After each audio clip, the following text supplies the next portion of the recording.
Our next step is to draw in our interior walls in this project. And what we're looking at here are our exterior walls up here on the first floor.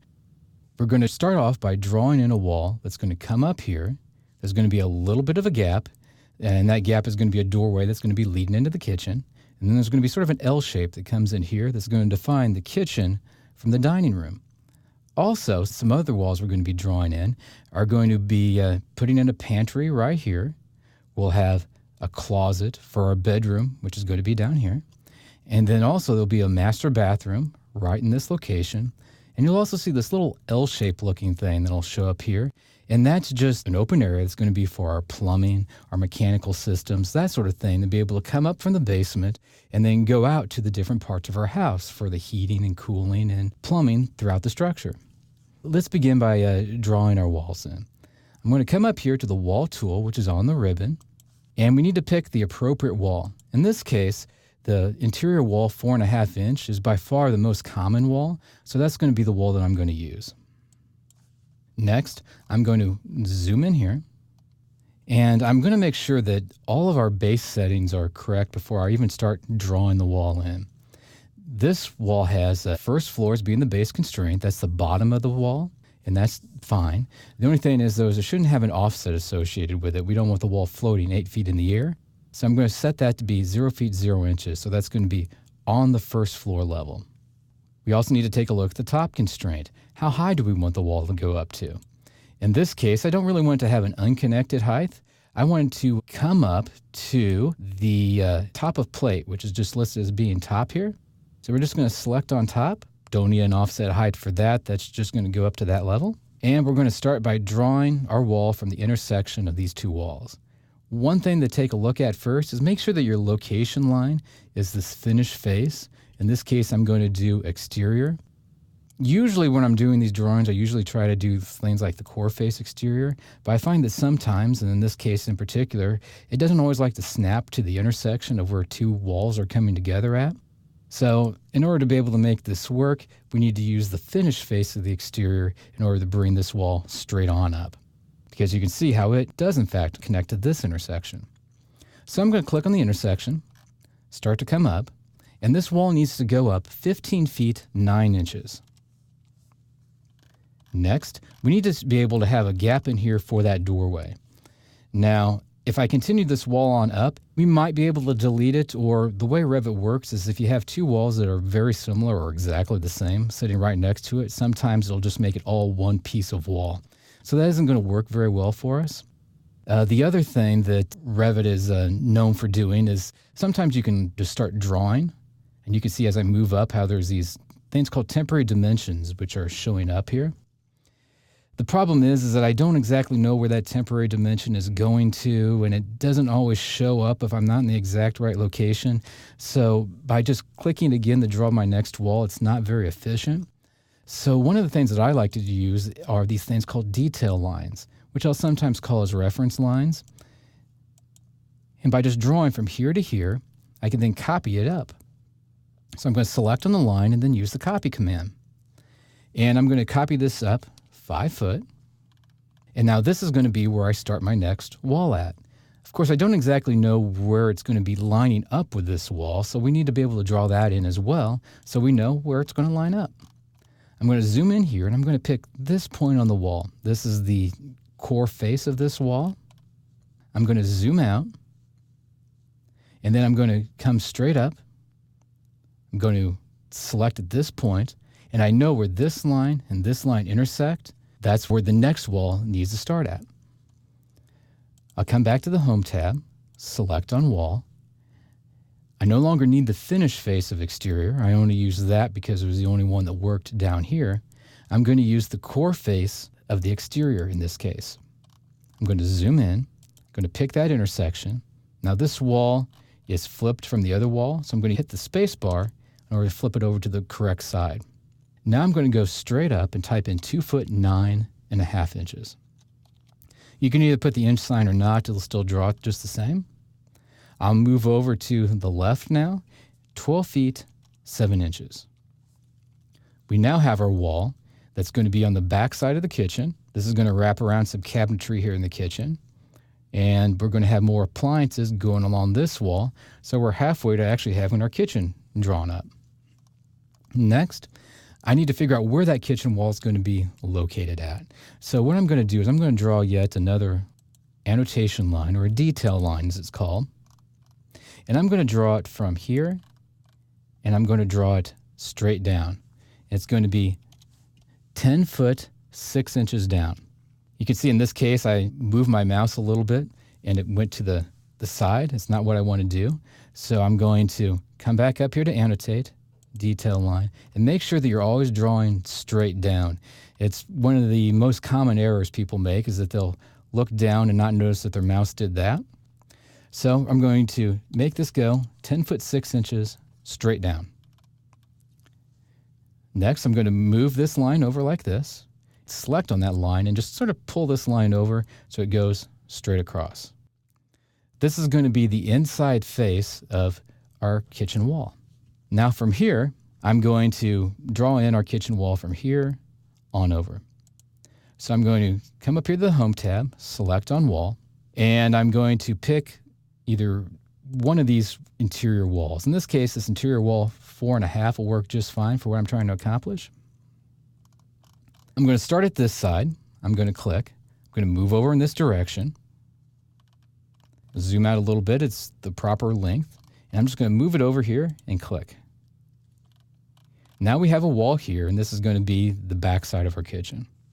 Now I need to start to draw in some of the walls that are going to be making up our pantry, as well as our closet and our bathroom area. I'll come up to the Annotate tab. I'm going to select on Detail Line again. And I'm going to draw a line from right here on down. And this is going to need to be 1 foot, 1.5 inches in length. The reason why I'm drawing this line is that ultimately the wall that the bathtub is going to be against is going to be flush with this line right here. Now that I've done this, I'm going to select on this line, and I know that the next wall is going to need to be 5 foot down from this point. So after I've selected on that, I'm going to select on the copy command, come straight down, type in 5 feet, and there I have that line for where my next wall is going to be located at. Now that I know that, I can select on my wall tool. This interior wall 4.5 is still fine for this particular wall. So I'll select on that intersection right there and move straight on over. Now this is the area where our bedroom is going to be at, and it's fully framed in. Now I'm going to concentrate a little bit more on that pantry area. Pantry area needs to be 4 foot 4 inches from left to right. So I'm going to select on Detail Line here. So from here on over, it's going to be 4 foot 4 inches. And I know that my pantry wall is going to be somewhere along here. But this pantry wall, it's going to die into the back of the closet. So I need to find out where that closet wall is going to be at. To do that, I'm going to draw a line from here on up. And I know that my closet usually needs to be about 2 feet deep. So I'm going to make this be 2 feet 1 inches. This 1 inch compensates for the fact that there's thickness to this material here, the gypboard material that makes up the outside of our walls, on either side of the closet. I'm going to draw this line over, and this gives us a nice reference line for where that closet wall should be at. And I'll come up, select on wall again. That still works fine for me, the 4.5 inches. We'll move over, hit the space bar to flip it to the other side. And I'll come straight over. Once it's lined up with this line up here, that's where I need it to be at, so that's good. I'll also draw in another wall that comes from here straight on down. The only thing is, though, is that this wall is going to be a little bit different. This doesn't need to be the 4.5 inch wall. This just needs to be the interior wall 4 inches. The difference between that and the 4.5 inch wall is the 4.5 inch wall has 2 layers of material. One layer of material here, another layer of material here. It's the gypboard on the outside of the stud wall. This 4 inch wall only has it on one side. And that's the side that's going to be facing into our living area. This section on the other side of this wall is going to be in a space that no one's ever going to be able to see, and frankly, you don't need to have that material there if you're never going to be able to see it. Now that I've done that, I know that this closet is actually 5'10" going all the way across, not the 4'4". So I need to do this annotate line again, the detail line. Pick in here, come across, and I need to type in 5'10" as being my next dimension. I'll come straight up. Now I know that I need to draw a wall from here to here, as well as from here on down in order to be able to finish off our closet. So in order to be able to do that, I'm going to come up here to the Home tab, and I'm going to once again pick on the Wall tool. And this time, I'm going to once again use this interior wall 4-inch for this short little span going from here to here. And remember, you can always hit the space bar in order to flip the wall. Next, I'm going to hit the Escape key once, and I'm going to change this to be the interior wall 4.5. I'm going to pick the intersection here, go straight down. I'll hit the little space bar to flip it to the other side. You can see how this automatically cleans up. But the nice thing is I now have my closet for my bedroom area down here below. I also have my pantry already complete up here. Now we're getting pretty close, but we need to make a few more changes. Next thing I need to do is finish off my bathroom area over here. In particular, the area where the bathtub is going to be at. So in order to be able to do that, I need to pick another wall. This is going to be interior wall 4-inch. I'm going to click right here. I can see that that's not quite the right space, and if I end up hitting the space bar, it's not going to flip it to the other side. It's a fairly easy mistake to make, so I'm just going to hit the Escape key right there, and I'll start that part over.